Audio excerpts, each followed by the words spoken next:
I know that pornography is not an easy topic to talk about, but we've got to say something. It is a silent killer. In 20-something years of pastoral ministry at the Village, I've seen it destroy families, marriages. I've seen it hold back the potential of men and women because of shame. Maybe you've experienced this in your own life, or you've seen it in the life of another. So what I want to do is I want to give you 30 free days of Covenant Eyes.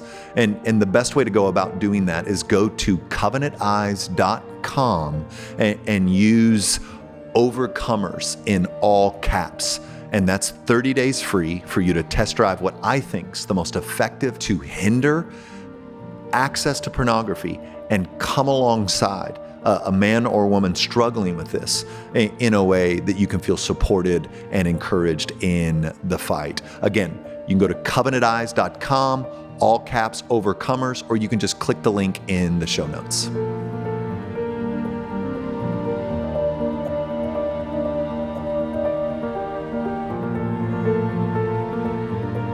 For close to 30 years now, I have had the privilege of preaching and teaching God's word in all sorts of different locations, in front of different crowds, and it's been one of the great joys of my life to study the word of God and try to mine it for all that's there.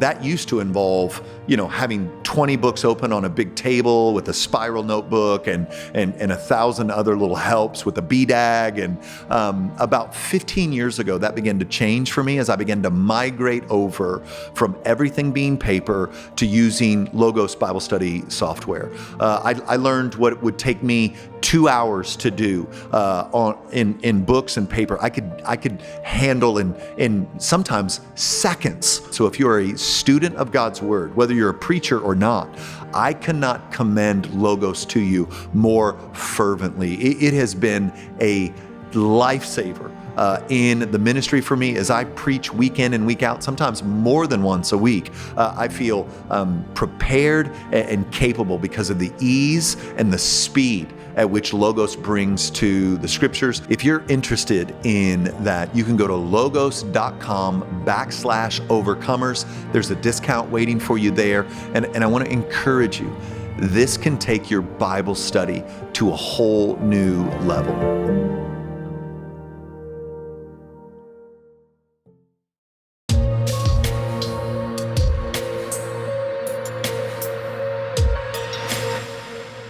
Well, hey, welcome back to this episode of The Overcomers. I've got some friends with me here today, Gary and Sandi.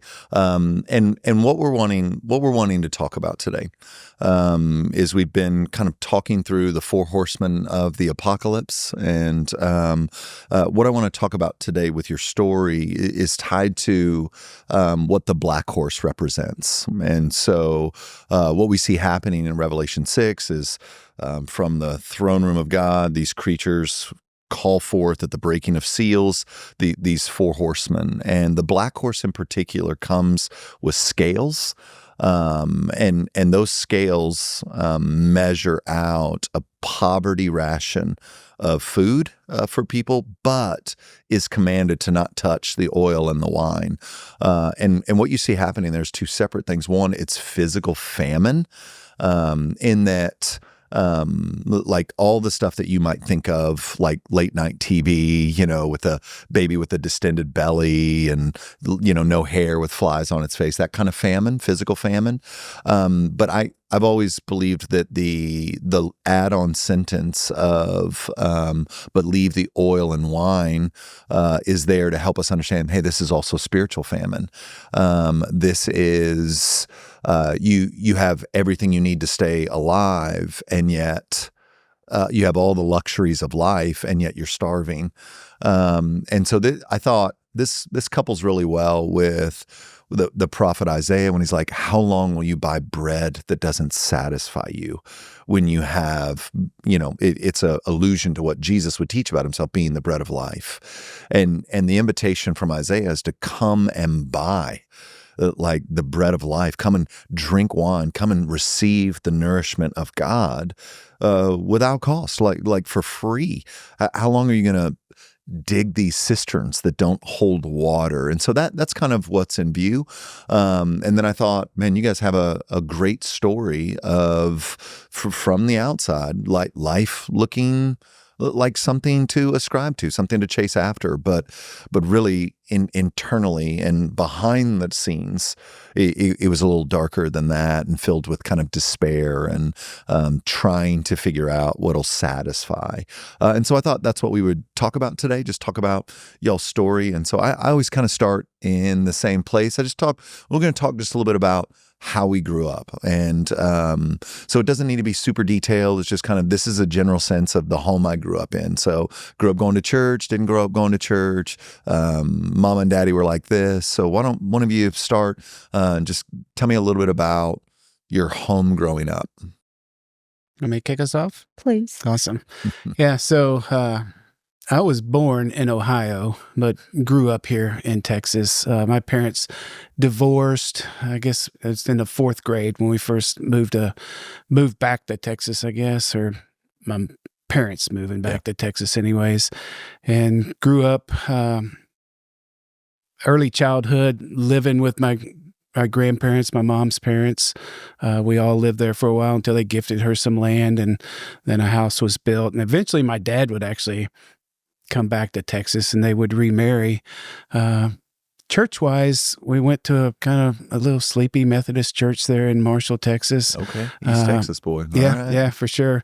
I always say I spent my whole childhood trying to get out of that town. I spent my whole adulthood trying to get back or someplace like it, just a little less slower paced, right? Yeah. We did go to church. I don't remember my dad going to church a whole lot. Mom took us to church. I was baptized at an older age, sprinkled into church and stuff. Wasn't a very vibrant youth ministry or anything. What I do remember, what always kind of draws my mind back to actually being saved, is being at some church camp somewhere. Maybe it's in Palestine or somewhere like that. I don't remember exactly where we were, but they were teaching on the parables in Luke 15. And the one that always stood out to me was the lost sheep. Yeah. And I really believe it was kind of a looking back kind of thing for me, is like, I believe that's when the Holy Spirit touched my heart. Okay. I didn't really know it. I didn't have like this overwhelming thing. I just know growing up, anytime I would open the Bible, I'd open the Bible to that scripture. Okay. And just really didn't understand why. It's just all I knew, and it was familiar to me. Yeah. Kind of looking back now, I know it was the Lord saying, hey, you're going to wander, but I'm going to come for you. And it's really what I've always loved about that parable as well. You know, the parable of the lost son, the father's rushing out to meet the son. But they're in the lost sheep. Jesus, the good shepherd, actually pursues the one who's went wayward. And that just really, really believe that's when the Lord touched my heart. And then later on in his life, as this kind of played itself out, that's when it became apparent, hey, it's time for you to come home, right? Yeah, so I love that. In a real beautiful way. And so the other part of my story, I think, is super familiar, really, to a lot of people, is like, went to church as my mom took us to church. As soon as I was kind of old enough to make that decision on my own, I didn't go anymore. It was a long season of that. When Sandi and I got married, there came a point in our life when she just said, hey, I think I'm going to start going back to church, get the kids in church. And so, hey, then I think I should go too. If you're going, I should go. And what I could say about first years of that was like, man, you could have put a time clock at the end of the pew. I was never late, but I certainly was not working any overtime. Okay. Punch in, punch out. Don't bother me on my way to the parking lot. I got things to do. I was here. All right, checking that box. Yeah. But really in a super special way, it was through Upwards Football, little ministry there at the church we were going to at the time, when we were walking through the church lobby one morning, and they had the tables and stuff set up, and Sandi said, hey, you should sign up to coach for that. And I just remember saying, okay, why not? I had no idea what I had said, okay, why not, to. It became so much more than coaching some little kids in football and stuff. And so I would say my whole life, almost, I would say I believed in God, but I had no relationship with Jesus. And it really started in that little ministry of Upwards Football, and that would start to play itself forward in just almost like a fast forward kind of thing, right? And I started giving sin to the Lord and stuff, and as that kind of played itself forward to where we find ourselves really today, the Lord started to meet me later and say, "Hey, good, right? I received that. It's time to push it all on out into the light." And so, man, that played itself into a way of just kind of, starting to serve more, getting engaged more in the church. And man, that just continues to play itself out for me. That's kind of a fast forward story of mine anyways. Yeah. Well, Sandi, it sounds like you are kind of the tip of the spear then, where you're like, hey, we're going to go to church. Well, it was the Lord. Yeah. It really was. He uses people. So, yes. So what about you? Tell me, like, growing up. Yeah. Like, you an East Texas girl? You a Pine Curtain girl? No, it's an ongoing joke. Peyton, Gary said he grew up, they were farm, country folks. And I grew up in the Panhandle outside of Amarillo. I grew really up, country folk then. Well, we're real country folk. Yeah, I was going to say like Panhandle farmers, ranchers. We are not East the Texas. Piney Woods. Yes. Yeah. Oh, I know. Lauren's from the Longview, so. Oh, okay. And so it's in her heart too. She's always like, "Can we get something out east?" She says, "We're country folks. Y'all were rednecks." Yeah, maybe that's a good distinction. Those are. I've been to East Texas. That might actually be true. But no, we grew up on a farm, a dairy farm outside of Amarillo in the Panhandle of Texas. There was 7 of us, mom, dad, and us 5 kids. And we grew up in the Catholic Church. We prayed. We knew of God. We knew of Jesus. We all believed in God. Yeah. But I don't want to speak for my family, but for me, I did not have a personal relationship with Jesus. I didn't know you could have one. In fact, my mindset was, if you believe in God, you're going to heaven, and I'm good. Yeah. And but life on the farm was just so simple, and just it was good. My parents were they loved us the best that they knew how. There was never a day that I did not believe that I was loved. Yeah. And then in 5th, 6th grade, my mom and dad got a divorce, and it was a shock. Yeah. We had no idea what happened. I never saw my parents fighting or arguing. By everyone looking in, we were the perfect family. Yeah. And my mom loaded up us kids and brought us to a town just north of Austin, Georgetown, and we lived with her parents for a while. And Dad stayed in Amarillo. And even though Dad he'd still come to our Christmases, would go visit him every summer. And life was good. My freshman year is the year that I know I was saved. We started going we left the Catholic Church. Divorce was not taken lightly in the Catholic Church. And we started going to non-denominational church. And then our freshman year, we started attending a very charismatic church. And that is when the Lord saved me. Okay. And I praise God that He saved me then, because He knew what was to come. Yeah. My high school, I was very involved in sports, basketball, volleyball. Life was just good to the best of my knowledge. Yeah. And then in my freshman year, my whole life changed. An older gentleman came into our lives, and it's hard to explain, because I did not remember the trauma and abuse and the grooming and everything that happened to me until I was in close to my 50s. The memories didn't start resurfacing. But as I graduated high school, I developed eating disorder, bulimia.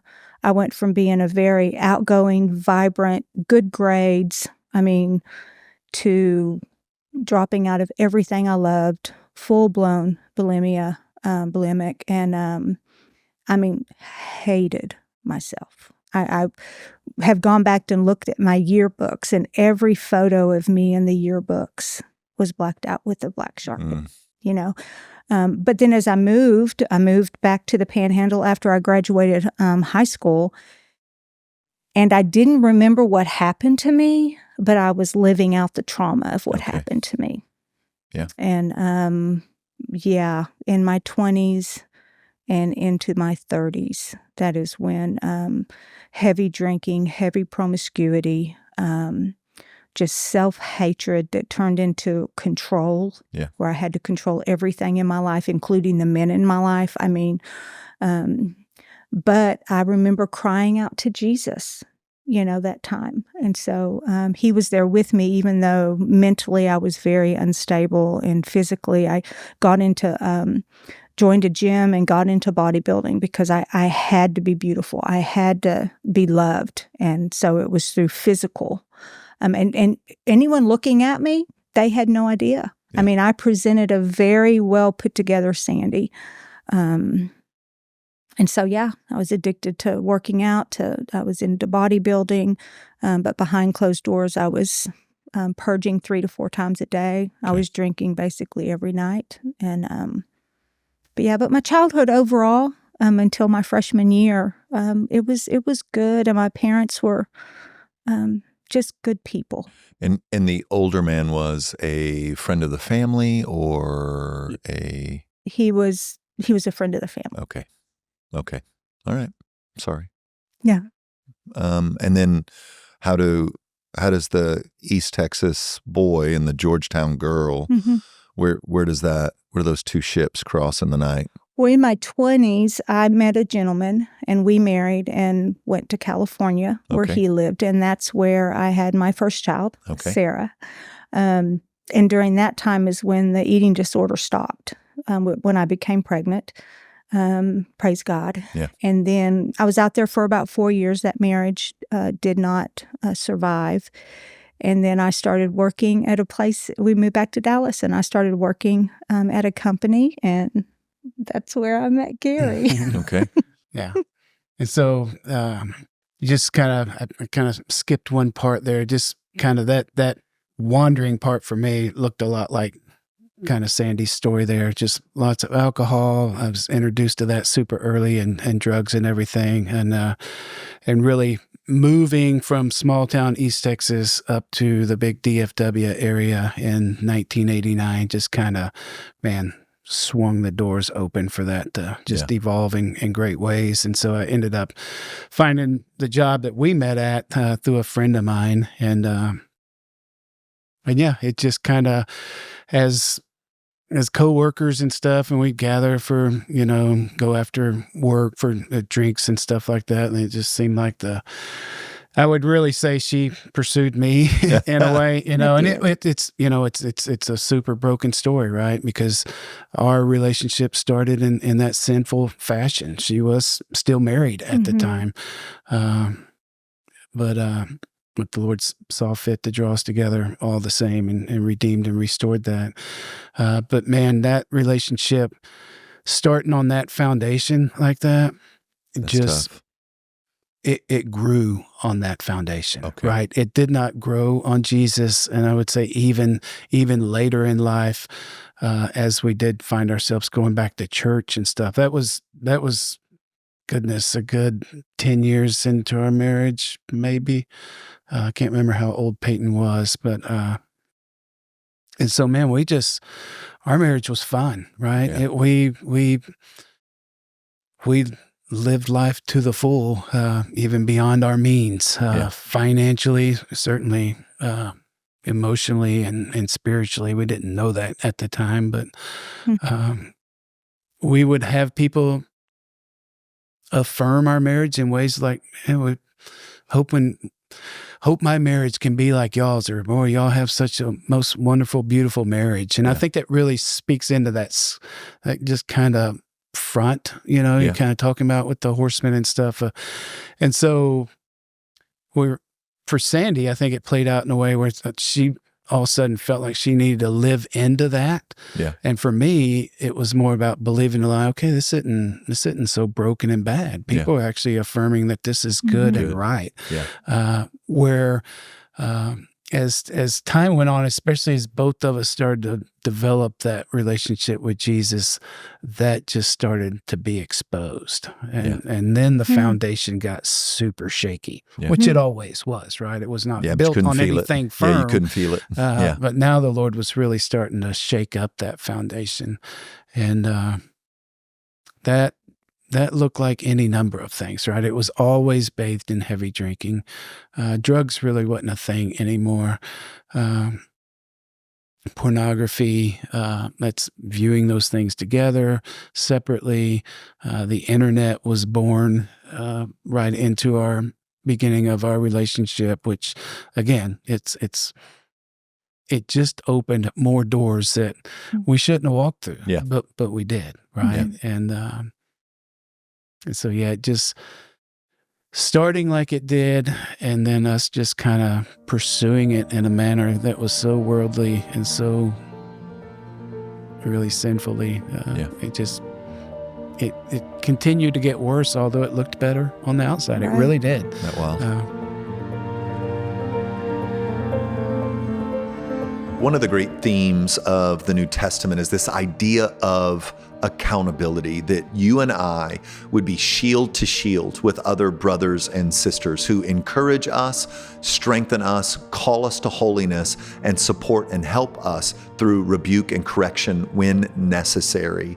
And I think a great tool for accountability, specifically around sexual purity, around pornography and those things, is the Victory app by Covenant Eyes. The Victory app has all sorts of features that will be super helpful in your battle for purity, whether you want help stopping looking at pornography or if you don't ever want to start.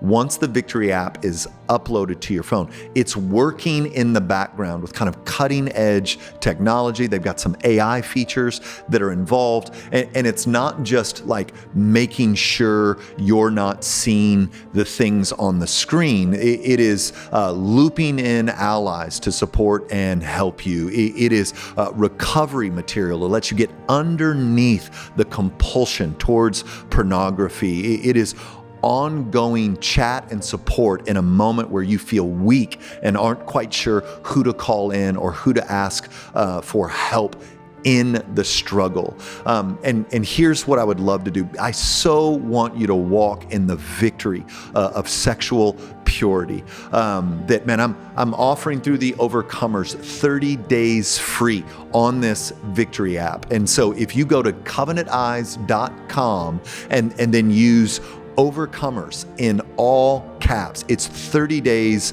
free test drive of the Victory app that I think will strengthen your spine in your fight against sexual temptation.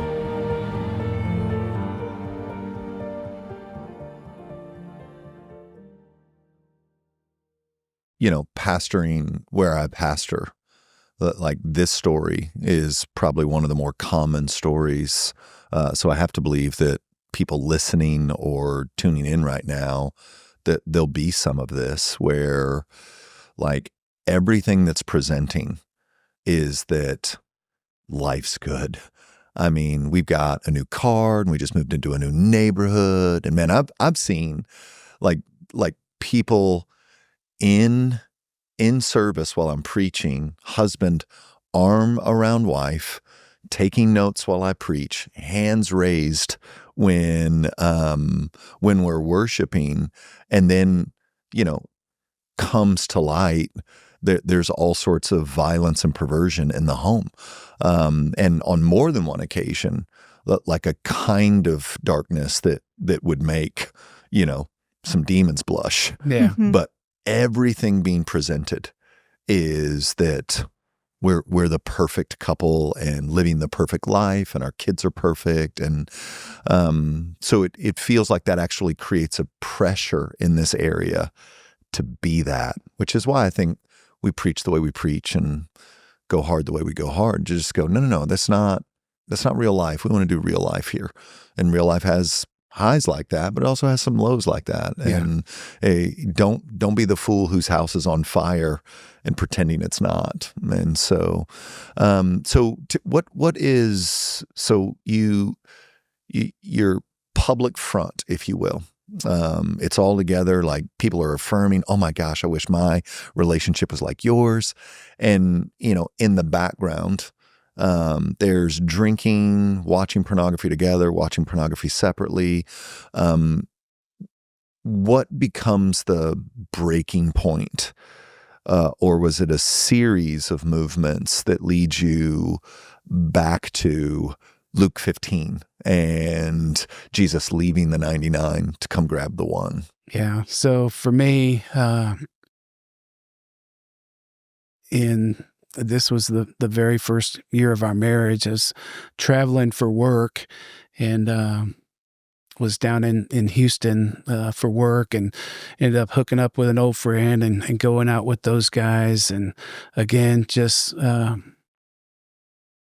bathing the night in alcohol and stuff. Not really, I had no intent of doing anything, sinning against my wife in any manner. Yet I woke up the next morning as an adulterer. Had no idea where I was, how I got there, like drinking to blackout stage and waking up in a state of, what has happened? Yeah. Right. I can't believe this happened. I remember driving back from Houston, just negotiating with God, right? Still didn't have much of a relationship with Jesus at all, if any. But just, God, you cannot let this ever go out. And I really intended on taking this to my grave. Yeah. Man, I was fine with that. If there was anything ever noble about it, if you could put a noble phrase on it, was the other kind of declaration I was made. I will never tell anyone if it's not Sandi. And I held fast to that it never, it was always between me and the Lord. And that, although it took 20 years for that to finally come to light, it really was a point in our marriage that, like, me hiding and lying in that for 20 years in no way protected Sandi, right? It was actually kind of robbing her from that abundant life. I was being robbed of the abundant life myself and walking in that. And so it's super interesting to me how the Lord, in his grace and his pace and his timing, let that play itself out. And so as I developed that relationship with Jesus and that started to grow, that's when that really, because I lived a lot of years where it never came to mind. Yeah. Although anytime on TV, because like that's always a scene in almost every TV show, there would be like that thing internally, and it's just like, oh, the shame and stuff. And that's another thing. It's like I just became so acquainted and so comfortable in shame. Yeah. I just operated out of that, even to the point where any Sandi's sin against me just felt deserved, and that should be okay because of my sin against her, right? And so I would, many times even as we come up on Easter here, lay that down at the altar on Ash Wednesday or whatever, right? And in Emmaus, we would have these times when you would just lay stuff before the Lord, and I would give that to the Lord. And again, like I said, he received that. Yeah. But in a way, I always knew there was more to do with that. And it came to a point where it was actually moving over to the village church when that finally triggered for me. Growing up in the Methodist church, I was bathed in grace. And I think Jesus really did that purposely. Yeah. He needed me to know the grace first, but then he turned up the volume. This is why there's grace, because you're sinful and you're going to need it. And so kind of moving over, and I always just kind of viewed the Baptist church as the hellfire and brimstone church, right? And always kind of weighed away from that. And, but I think in his mercy, he led us to the village church, drew us out of the church that we were in so I could experience that.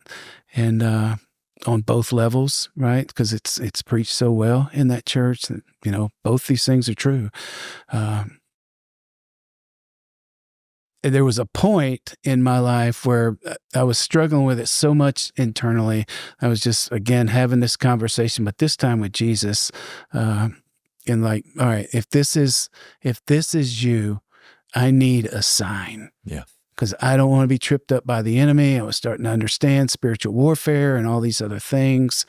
And man, he gave it to me in such an affirming way. And I was like, okay, tonight I'm going home and get this out. And I should have turned my vehicle right at that point, right? Yeah. But I let the day go by. All the usual lies started flooding back in. I started believing them and coming in agreement with them. That it was just the bad idea, the worst possible thing I could do. And then in a real way, the Lord kind of removed, all right, if that's the direction you want to go with this is what this is going to look like, right? I believe wholeheartedly he's telling me, I will never leave you or forsake you. If that's where you want to go, I'll be with you in it. But I'm going this way. Yeah. You can go with me this way and we can have some of that life in abundance, or you can just go that way. Yeah. And like the singing wasn't the same, the preaching wasn't the same. So we started coming to recover almost the same way we started coming to church, right? She said, hey, we're going to do this. I think I'm going to go to recovery. And I'm like, hey, what for? For our marriage. And I was like, oh, goodness, I should probably go too, right? I still remember the very first time in recovery, Jason Holloman taught on shallow repentance. And good at saying I'm sorry. But just like the Lord. Yeah. I was like, oh my goodness. The very next week was fear of man. And I was scared to death of Sandy. Yeah. Not really, but because of my, secret sin, it created that fear. And that was in August of 2016, and it was November of 2016 when I would finally just walk down the hallway and confess to her. And that was sitting in an environment of that, right? Yeah. Hearing men share this stuff, and I would share up to a point, but not walk all the way out. Yep. One reason of that is because no way I could spill that out in group because I hadn't told her yet, right? And so by his grace, I finally did that. We'd have another season through 2018 of just purging all the darkness out into the light and just reconciling that. And so that was a huge turning point, if you will. It started on that drive back from Houston, and it had a 20-year span of the Lord just every now and then just poking, hey, remember, we got some work to do here. Yeah. Sandi, on your, like we've heard from Gary, on your end of things, your husband just comes back from a work trip. Talk about in this space between, let's talk about that 20-year gap in your own journey, in your own relationship with the Lord, in your own, because it sounds like, remember the stuff going on in the background is drinking and pornography and so like what's your 20 years leading up to maybe arriving at the Village and beginning to move towards recovery, and talk a little bit about your journey in that space. Right. Yeah. I had no clue what had happened.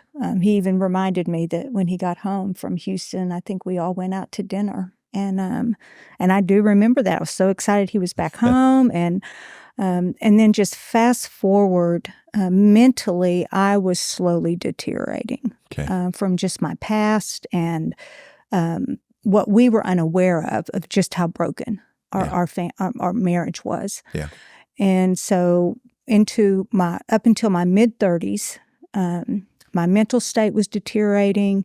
I would ask Gary, I'd say, are you sure you haven't, cheated on me? Yeah. It would always be no.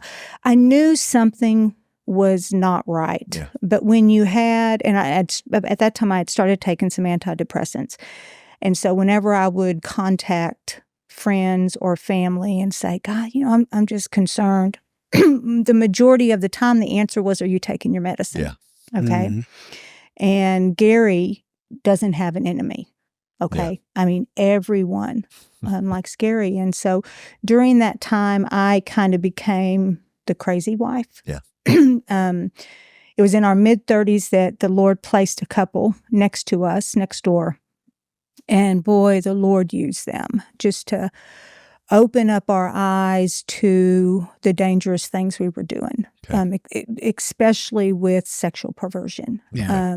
And the Lord, it was in my mid-30s when the Lord opened up the truth about grace. And I no longer believed I was going to burn in hell for smoking a cigarette. Okay. I mean, and then the Lord did something. I started reading the Bible, and I read the book Codependent No More, and the Lord just started removing the veils from my eyes of the false world that we were living in. Yeah. And then going into my 40s, and of course the drinking, we were still drinking. We were still doing things we should not have been doing, but there was a major shift because it was like Jesus stepped in and said, okay, something's got to change. Yeah. But then into my 40s, my mental state, came crashing down. I knew what kind of depression was, and I was taking medication for that. But what hit me in my mid-40s up until 50 was something I'd never experienced. Okay. It would be, and I know now it was demonic. But I remember just something would come on me and just start whispering, like, "You better enjoy today, because a year from now you're going to be dead." It was terrifying. I started having these images of my children hurt. And at first I didn't tell anyone because all I could think about was they're going to put me in a ward and take my children away. But finally, by the grace of God, I talked to my husband about it, and I said, "Gary, I don't know what's happening to me." And I finally went and saw just a regular OBGYN, and she looked at me and said, "I am so sorry. I'm going to put you on hormones, and you need to go to a psychiatrist." Okay. Which was devastating to me because she just hammered in, "You're crazy." Yeah. And I got in to a counselor, and I met a beautiful psychiatrist. And they basically got me on medicine that were mood stabilizers. Okay. And I was a zombie, but it was good. Okay. Because I remember telling my husband, "Gary, if I kill myself, I'm telling you right now, I don't want to kill myself. Yeah. But I feel like something's going to come and take over my body and it's going to kill me." And even to the point where there were days that I knew my children were home from school that I would just drive around because I was afraid that I could hurt my children. Yeah. I have never been so terrified. I didn't understand what was happening to me. And so I was put on a whole lot of medication. And at that time, we were in the transition of leaving the church we were at because some things were going on there that we didn't agree with. And in 2014, I kind of popped in and visited the village. Okay. And then on top of that, I knew just my eyes were wide open that there was something going on between me and my husband that was not good. We were becoming very divided. We argued a lot. In the way we argued, me screaming and him shutting down. And then it was in 2015, we started attending recovery. And then the beginning of 2016, clear as day, the Lord was like, "Sandy, we're going to get you off this medicine." Okay. And no one was in agreement with me no one except my psychiatrist. Okay. And she was like, "Okay, Sandy, I'll help you get off a couple of these, but you will be on this one, the mood stabilizer, the rest of your life." And so basically the entire year of 2016, I slowly weaned my way off, and I started getting clarity of mind. And that's when I really started questioning my husband. Yeah. And I knew we needed to go to recovery. But during recovery, I met a beautiful woman, and at newcomers. We get done going to newcomers, and I look at them and I'm like, what group should I go? And they looked at me and they said, "Honey, you need to go to the abuse group." Well, in my mind, I'd never been abused. Yeah.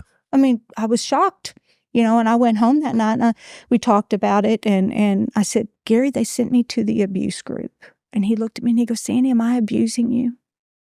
And I said, "Gary, I don't know." That's how in the dark we were. We were living this life that everyone thought was so wonderful. But that's how much we were in the dark by the enemy. Our eyes were not open to the truth. And then we go to recovery, and then this friend of mine refers me to a chiropractor. I didn't believe in chiropractors. I thought they were all wax. Yeah. And I go to this one, and I tell him a little bit of my story. And by then, I really started having, the clarity of mind, coming off, the side effects of those drugs. And he looked at me and he goes, Sandi, he says, you're not crazy. And he goes, I give you permission to believe in the demonic spiritual warfare. It changed my life. Yeah. To have someone look at me and tell me that I wasn't crazy. Yeah.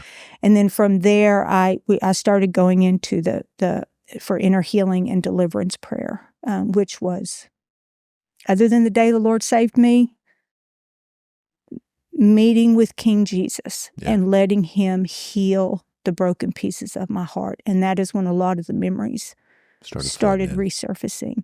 And they were terrifying, but yet it gave me so many answers to the questions of, I was telling my husband this morning that, I thought I was a virgin till I was 21. Yeah. Without a doubt. Well, when the memories came back, it was like, oh no, that was taken from me way before 21. Yeah. And then that's when the Lord really started moving, and we started going to recovery. But during that time, you want to talk about despair and hopelessness, and thinking that I would end up in a psych ward, and feeling so alone. But boy, the Lord was there. Yeah. The Lord was there walking me through it. I survived it with him.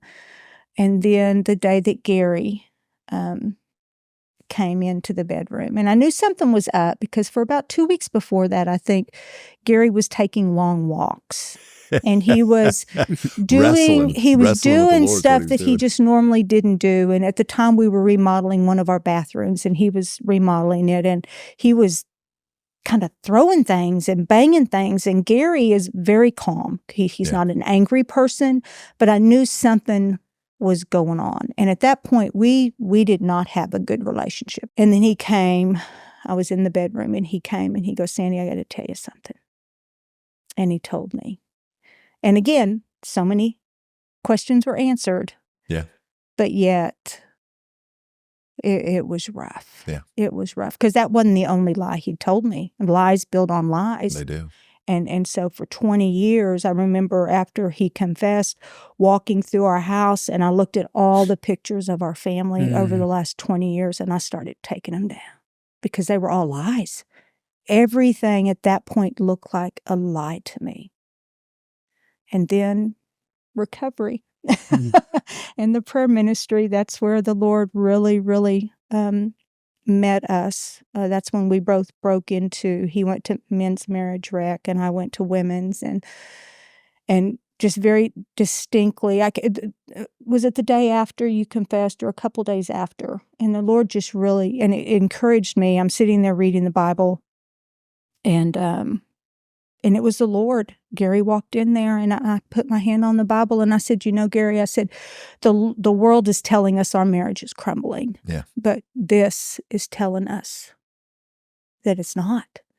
And I even tell women now that are walking through that when darkness comes to light, it can be devastating, but we should also be praising God. Yeah. Because that's when everything starts to change. It's interesting, the flip that occurred in that moment of the story, where it had been everyone saying, your marriage is something that we want to ascribe to, but internally it's just toxic and terrible. And then now everyone's saying your marriage is a disaster, and inside it's healing. I just think that's interesting, that in that moment of the story, the script has completely flipped around, and now what people are seeing, you're not being affirmed. You're being like, man, you should probably leave. And then the word is like, actually, I've got a work I'm doing here. Well, and we kept it very, very close. Yeah. We did not tell the majority of my family. Some of them still do not know. Okay. Because I knew how my family operated. And it was love, but it was, I just was, if I needed to put very, very safe people in my life. Sure. because if I went to other friends outside of recovery at the village church, they would have told me all the stuff I wanted to hear and give me reason to pack up my stuff and leave him. But I didn't. Yeah. I think for the despair part for me, it's because we wouldn't have really, I mean, certainly with Sandy's depression and stuff that has the despair, but as far as just like life in general, I don't think we would have thought we were living in despair all those years. It's like, to me, it goes back to how when Jesus said, you can go that way. And I went that way, right? By not coming home and confessing it. And really part of that anger that she's talked about was part of that, right? Because I'm just not an angry person. Yeah. I really kind of always, even going through steps, kind of describe myself as kind of being Teflon. Things just didn't stick. Steady. Part of what the Lord showed us, you were also being passive, right? Yeah. He did some good work in that as well. But in that kind of look at despair is what drove me back.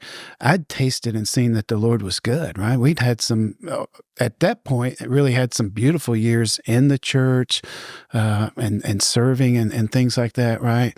And then for that just to kind of be removed, like I said, the music didn't sound the same, the preaching wasn't the same. All of a sudden I was reacting out of things that weren't familiar to me. Yeah. That was the Lord, to me, really exposing, that's the despair you've been living in. Yeah. I'm offering you another direction here. Yeah. And again, not that everything was always totally bad with our marriage, right? No. It's just when the dark foundation is there, then even the good stuff is being tainted by that, right? Because like Sandi said, you look up on these walls of just joyous pictures and stuff, and they don't look the same anymore, right? Now they look like a lie. Yeah. And there's truth in that, but there's also just another lie in that, too. Right? Yeah. I mean, the enemy, even coming off of that, and the enemy will immediately just tell you, first he told me that's the worst idea I could have. Yeah. And then after I did it, he said, that's the worst thing you could have done. Right. Yeah. And so it just, even with the emptying out and there's that weird exchange of all of a sudden you just have this overflowing freedom of pushing that darkness out into the light. But I've just placed that upon her now, right? And it's a curious thing I'm going to ask the Lord about one day. It's like, why does it have to be like that? Why can't that person just receive the light? And they do, right? They do. He works in that. Well, it's like coming out of a dark room, the lights. Yeah. You're trying to see, and it just takes a minute for clarity to set in. Yeah, for sure. I think the 2018 season was really harder than the 2016 season. Like 2016, that was a Saturday, November 12th, 2016. Sunday was rough. Monday was rough. I think Tuesday, I remember her saying, hey, I don't care where you go or what you do. I don't even want to know about it anymore. Yet the next day on Wednesday, the Lord saw fit to put us in the same vehicle and bring us to recovery, right? Yeah. And so this time I'm sitting in group and you're able to share. Now I can share, right? As we walk out that evening from the church, she asked me how'd it go, and I'm like, it was incredibly hard. And we get in the truck and start to drive off, and she says, I need you to pull over. So at this point, I'm figuring I'm walking home, right? And I'm perfectly fine with that.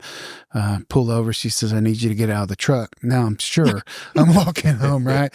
But instead, she gets out of the truck. And we walk around to the front of the truck in just some random neighborhood on our way home. And she just looks at me and says, I love you, Gary Stevenson. And we're going to get through this. It's going to be hard times, but we're going to make it. Yeah. To me, those weren't her words. Yeah. Those were the affirming words of Jesus. Yeah.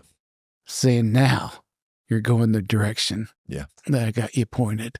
2018, it was It was a moment when I lied to her that instead of 20 years, lasted 20 minutes before I said, hey, that wasn't right. But that was just a ripping off of a scab that then just really was super hard, but super beautiful. That kind of big confession took the headline in that 2016 moment, but there was so much more, right?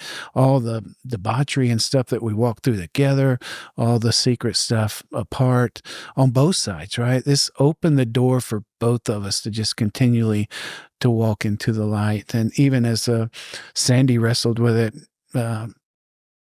she was sharing a testimony that we gave one time that's just like, I don't want to be in this marriage, just arguing with Jesus, right? And he's like, I'm not calling you to. Yeah. I'm making a new thing, right? Kind of our verse in that has been, you don't put new wine in old wineskins. And that's what he's given us. It's just the new wineskin and continues to fill it up with the new wine. But it was hard and it was gut-wrenching, and it was beautiful with the community that rallied around us. There'd be nights I slept at our home group.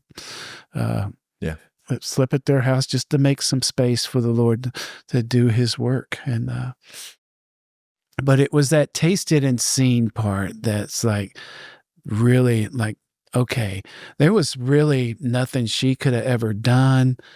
The shame couldn't have ever done it.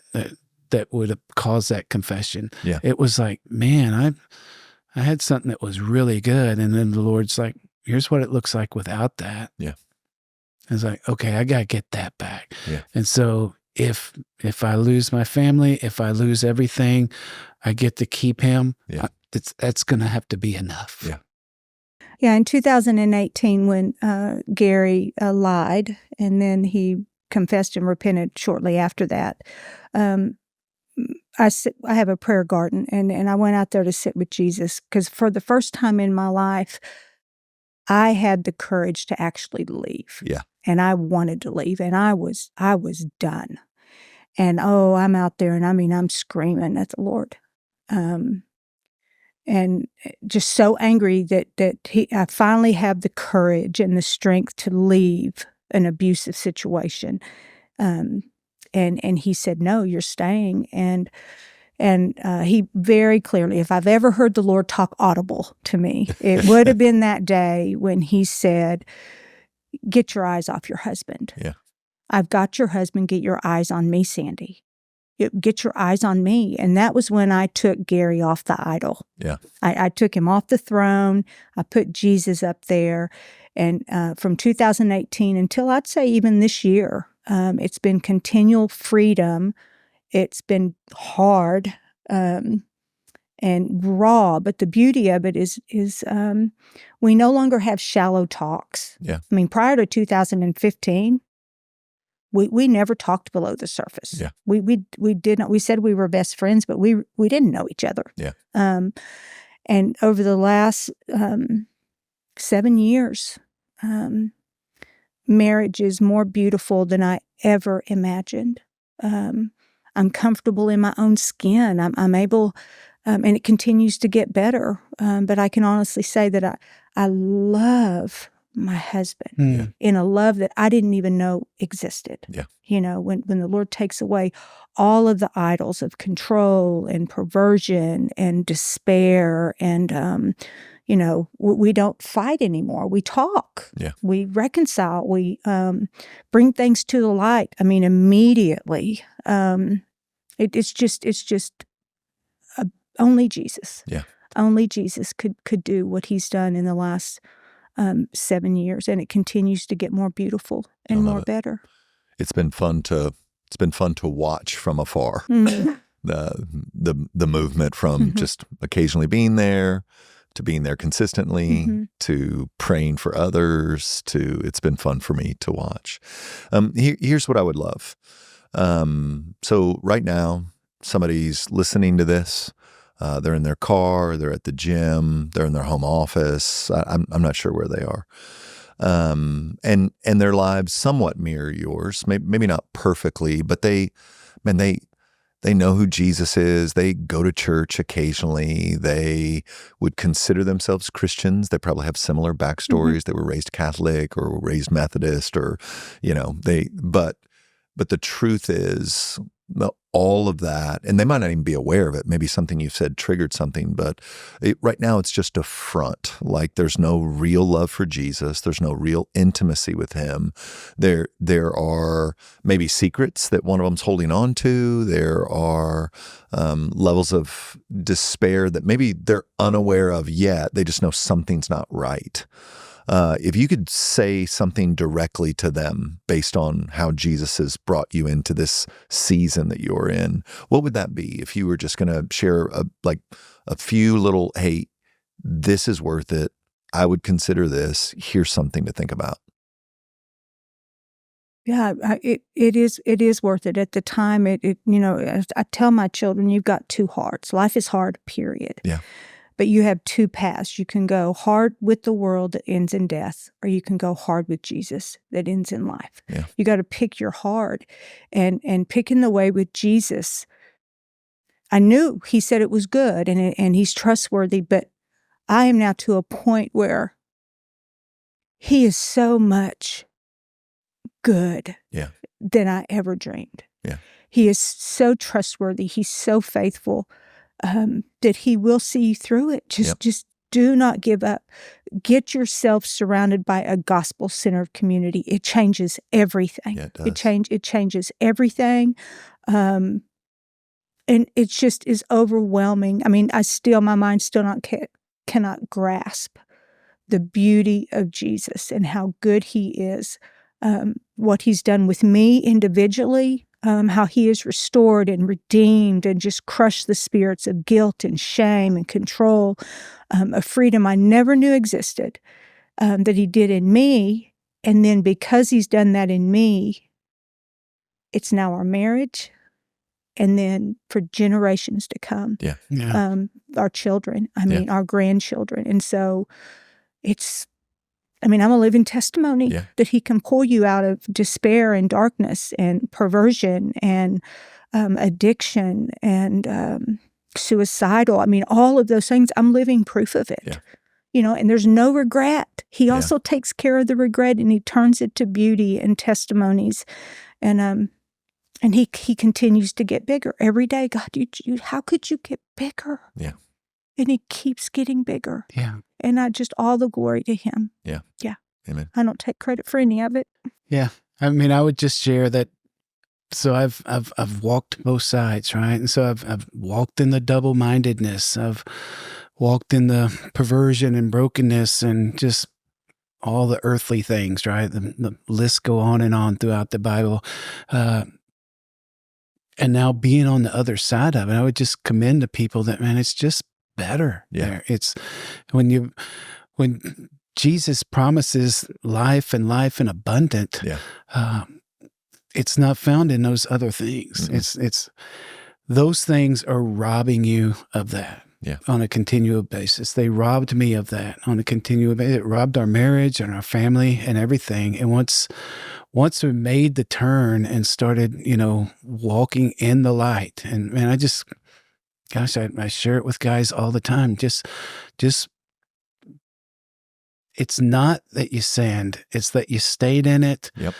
Or you're hiding in it, right? And then you're building the lies on it. Right. Yeah. And so it happens to us. Unfortunately, we don't have to sin, but it's gonna happen every now and then. Bring it into the light, right? That it's by his kindness that he leads us to repentance, right? Yeah. We can read all these things. I think what I would want to encourage people in is I have experienced them, right? And so there's just a truth, a foundational truth I found in these things where, okay, this is okay. Yeah. It may be scary to bring this out into the light, but man, it's good and right, and there's life to be found on the other side of it. And whether that's, even just speaking marriage-wise, even if it's not a sin against your wife in particular, and bring it to the light anyways. Invite her to pray alongside you in that and stuff. And I remember one thing about that 2018 season is just a testimony of when the Lord says, I can do abundantly more than you can think, ask, or imagine. He didn't just redeem myself. He didn't just redeem Sandi. He didn't just redeem the marriage. Like, in that season, I found myself traveling back to Houston. Hadn't been there in forever, right? And so what a horrible timing, Lord. He redeemed territory. He redeemed time in that in such a beautiful way. That whole time, driving down there each week, I was listening to a series by James McDonald said, "Think differently," about breaking strongholds in your life, and that's what I would commend to people as well. Just taking that stuff captive, bringing it into the light where it's obedient to Christ, and watching the Lord do his work in it. We're walking testimonies that no question, that he can and he does, right? Yeah. And so that would be my encouragement to people. I love it. Get it in the light. Got to do it. And I'm going to end just on this. Like, if you're listening to this or watching this and you've made some sort of unholy vow that you're going to take this thing to the grave, I think one of the things that that Gary and Sandi have brought out vividly is that to make that decision actually is to cost you quality of life, depth of life, and I want to even argue really makes it difficult for you to ever actually receive love from anyone, the Lord or anyone else, because what's going on is you've got this reason why they shouldn't, but nobody knows about that reason that they shouldn't. So you're absorbing all of that. So if I could encourage you in any way, I would say yes and amen to drag these things into the light. And then there is some reaping of what you've sown, but it's not that the Lord won't heal even that space. And so the best possible shot for abundant life, in fact, the only shot for the abundant life that Jesus promised, is to move towards him in holiness and receive his grace and mercy, and allow him to work in the shadows rather than hide the shadows from him. He sees them anyway. And so why not let him do his work in that space? So Gary, Sandi, thank you for coming on The Overcomers today. Thank you. You've served us well. Thank you, brother.